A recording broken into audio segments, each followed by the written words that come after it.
I think we can safely say that we're on the verge of a brand new wrestling war, and nothing would make me happier. Because don't forget, regardless whether you watch Ups and Downs for SmackDown or Ups and Downs for Raw or Ups and Downs right now, it's all about just having two competing companies that put smiles on our faces. Because as Vince McMahon has always said, that is what wrestling is all about. And if you are wondering why my voice is a little bit hoarse, it's because last night I was competing at Defiance No Regret show. You can check that out now. Cheap plug. Let's move on. It's AEW's first official show, so we got to up those downs for Double or Nothing.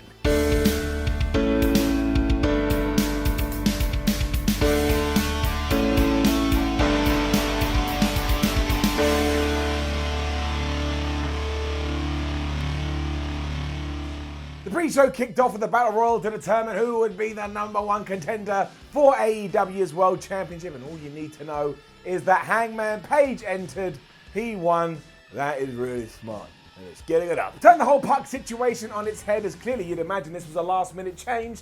My word, was it a good one? And he won it by grabbing MJF, that little dastardly fool, and chucking him out the ring, even though at one point MJF thought he had won. Hangman Page did the old, oh, I'm holding on, and the heel hasn't noticed. You could probably feud those two until we do get to that match in a few months as well, and that all ties together. And given how amped the crowd were, well, you couldn't help but sit there and go, you know what, I think I'm about to have a very good evening. Kip Sabian then defeated Sammy Guevara, and I tell you, you can say this, you can copy and paste what I'm about to say, and paste this onto a lot of wrestlers that we did see this evening. It doesn't matter if you've never even heard of either of these guys, or again, a lot of the other people that were on the show, because when all was said and done, you have heard of them, and now AEW can build them up, and you can be introduced to some brand new performers. And how many times do we say that? How many times we say, oh, I'm sick and tired of the same old, same old. Give me something different.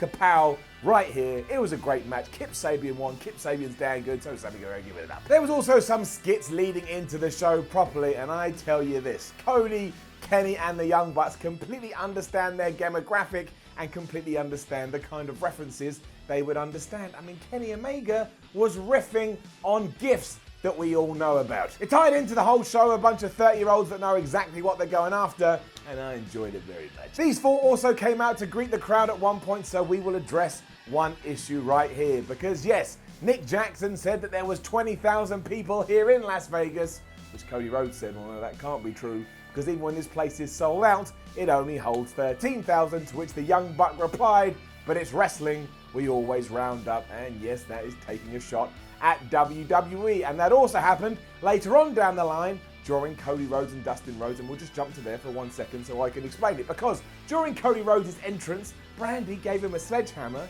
There was already like a Triple H WrestleMania type throne at the top of the stage, and Cody took the weapon and he destroyed the absolute hell of it with more power than I'm doing now.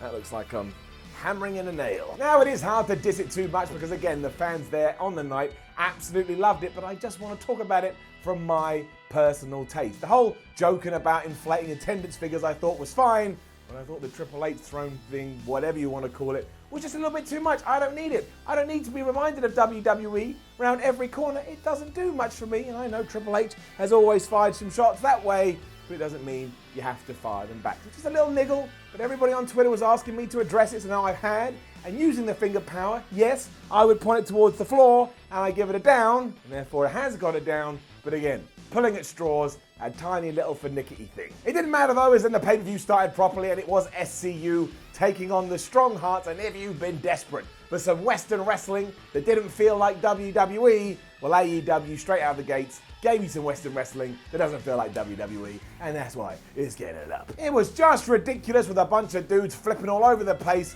and having cardio for days. And I'm just going to tell you this, I'm going to keep it nice and simple. Why don't you just go and check it out? Why don't you go watch it? If you've been desperate for an alternative, I promise you, this is likely it. I have never seen men move so fast and kind of bend and just shift their bodies in this way. It was like a bunch of acrobats wrestling, because it was a bunch of acrobats wrestling. The storylines, of course, will build as you go, so right now you can just get some amazing athleticism, and you can just dip your toe in the water to see if AEW is going to entertain you. SCU did win. They hit the best Meltzer driver moonsault ever thing. You know what I'm talking about.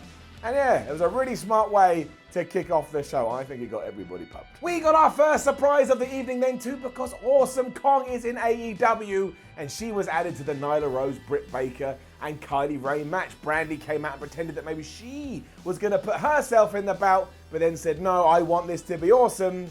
And obviously when you say you want something to be awesome, somebody called Awesome Kong will arrive. Also, say that for the rest of the day. Awesome Kong. Awesome Kong. You say it too much and we're already there. I don't even know what kind of name that is. Baker got the win over Ray after the Adam Cole special, and it was just so refreshing, and it was just so nice. Like, I think WWE is doing a lot better with their women now, and people like Charlotte Flair and Becky Lynch and Asuka and Kairi saying they kick all the ass. But I think even from this, you can already tell the depth they have in this division. Oh, listen to my throat. It just went crazy. And like I said, it excites me for the future. So much so that my throat is breaking and maybe a bunch of blood is about to pour on the floor. And yes, that is some foreshadowing for something that we're going to get later on. Britt Baker is also going to be a star. I tell you this, I can feel it in my bones. Why my bones have like wrestling star power, I don't know. But you just have to go with what you're born with. We then got our second tag match of the evening, if you do include 6-man tags as tag team matches. Some guy on the internet was arguing that you don't, and it was the Super Best Friends taking on Angelico and Jack Evans. Gonna keep it nice and simple for you. There's not that much negative to say.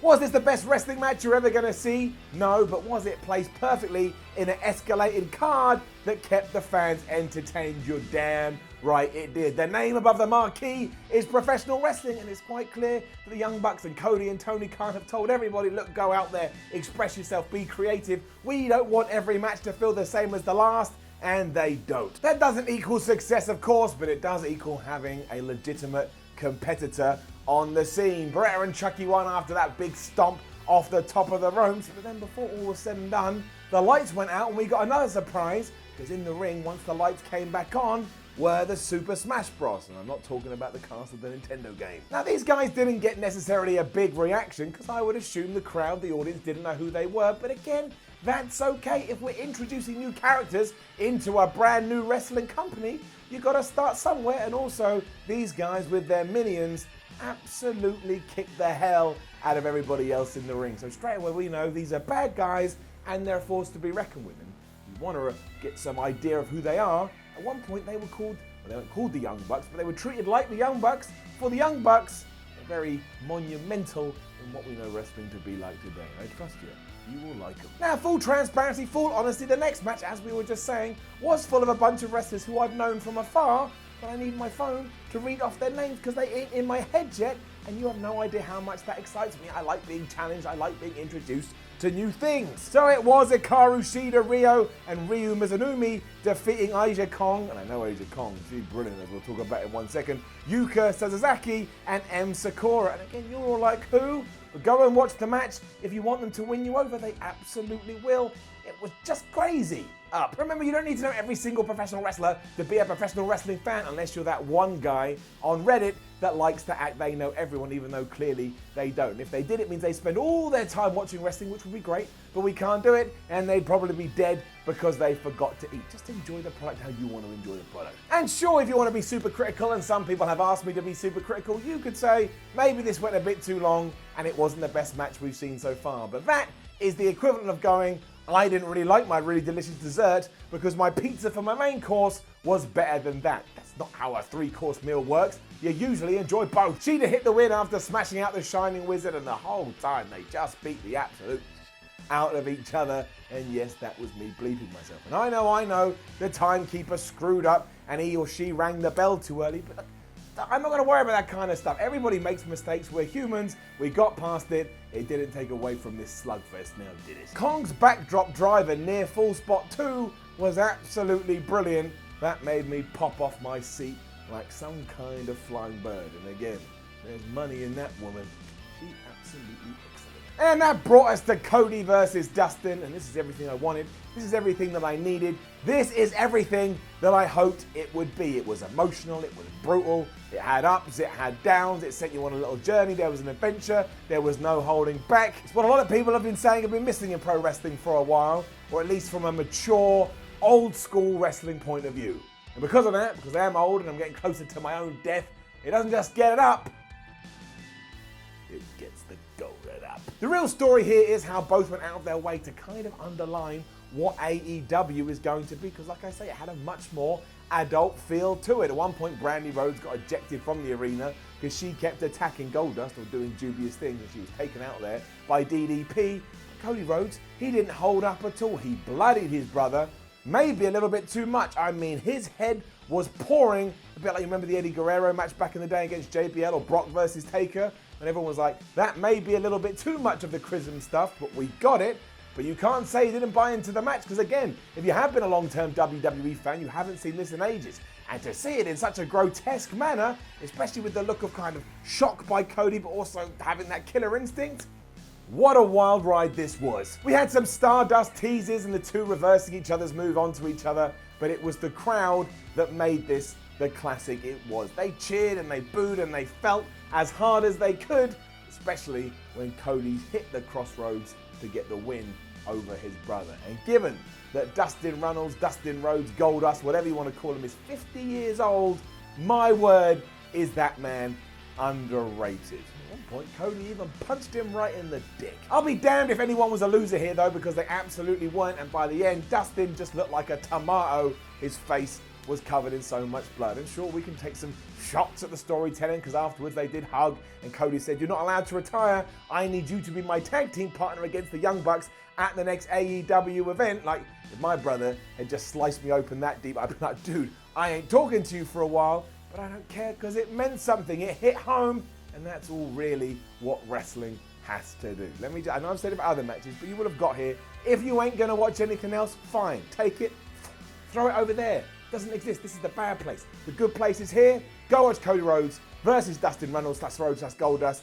It is just great. It is awesome. Bret Hart then revealed the new AEW title, and that was nice, because who expected the Hitman to be on the show? And it kind of looks like a mix of the old NWA WCW belt mixed with the IWGP title. Who doesn't want that up? There was also a quick skit when MJF arrived and he insulted Bret, including everything that happened at the Hall of Fame, which made me go, oh, they're just so down, boys, we don't need that. And Hangman Page was already in the ring, and along with Jimmy Havoc, I love that guy, and Jungle Boy, they got rid of that dastardly MJF, as I've already told. This kind of set up about how Jungle Boy and Jimmy Havoc are going to be treated. Clearly, they're on the higher end of the card too. Surprise, surprise, it's another up, but what do you want from me? If you turned into this show and didn't expect a bunch of crazy, over-the-top amazing wrestling, that is like biting into a pizza and going, oh, I thought it was a burger. Wait, no, we've already done a pizza analogy. Everything is something else. Shut up, it was good. Young Bucks up. They, of course, were taking on Phoenix and Pentagon for the AAA tag team titles. And really, you probably have to say this is one of the best tag team matches we've seen in this kind of environment of 2019. I don't know how they did some of the stuff that they did do. At one point, Phoenix was on the top rope and he was holding Matt's hand, but he was attacking Nick. It broke the laws of physics. Phoenix also got top rope brain busted, and how his head is still attached to his body, I have no idea. And all of this, the only way I can describe it, it was like a hip hop verse. The first time you hear a really good hip hop verse, you miss a bunch of the lines because you're so impressed, and you have to go back through and listen to see what you didn't get. That's like this match. One watch is never going to be enough. You got to take it in a few times, and only then can you go, now I think I've got everything. Their cardio is crazy. It's perfect as well, because you just don't get this kind of match over in WWE, and that's not a knock. I love WWE. I'm not going to pretend otherwise, but they don't really focus on their tag teams, hence everything going on right now with the Revival and so on and so forth. So if you've been looking for it, excellent. You now have an alternative, and it's unlikely anyone's going to be doing it any better than this, let's be honest. There was also some brilliant selling of Matt's arm after Pentagon had hit his arm snap, and he even did the Meltzer driver, only using his other arm, and that was fantastic. And it also granted the Young Bucks the win, which means they are still your AAA tag team title holders. It was just fun, man. It was just really fun, and I tell you what else was fun. You're not going to believe it. It was the main event. Chris Jericho versus Kenny Omega. I don't know, again, what am I going to say? Am I going to pretend, am I going to say I was a down? Because we've got to give some downs out. We gave a down. I found a down. This is not a down. This is an up. I mean, they even managed to merge how Western promotion and Eastern promotions use tables. Because at one point, Chris Jericho was holding the table outside of the ring, so it was like in front of his body. And Kenny Omega just dived into it, which meant he hit the table and he hit Chris Jericho. He may as well have jumped into a wall. It was a match worthy of ending AEW's first proper pay-per-view, and probably what you want to hear about is the end, and you may not even believe it. Because after Chris Jericho had hit like 22,000 code breakers, he busted out his new move, which is called the Judas effect. It's just a back elbow, and yeah, it's not really as over as it should be, but what a great way to make sure it gets there, because he hit it, and he pinned Kenny Omega clean, smack bang in the middle for the 1, the 2, and the 3. So you bet your ass that wins and losses matter in All Elite Wrestling. That means he is now the #1 contender and will clash with Hangman Page at All In 2, which is going to be called All Out in a few months for that championship. But then we weren't done, because in the crowd was Jon Moxley. That's right, the former Dean Ambrose. Must not be at work. I'm guessing he got into the ring and he didn't give two craps. He DDT'd Chris Jericho, he DDT'd Kenny Omega, he DDT'd the referee. If I had there, he probably would have DDT'd to me and said, I don't know who that guy was, but hey, he was in my way, I'm gonna smash him down. Give it up. We even got Moxley and Omega having a big brawl as JR called it on, because of course he was on commentary. He didn't have a moment where you were like, what is going on? Then you weren't paying attention. And do you know how the show went off air? Kenny and John were on top of like the entrance set, which looked like gambling themed. There was chips and stuff. And Jon Moxley took him and threw him off of it. It looked absolutely crazy. And I presume at one point, if not right now, we're getting a program between Jon Moxley and Kenny Omega, as well as Chris Jericho versus Hangman Page. They are all very new.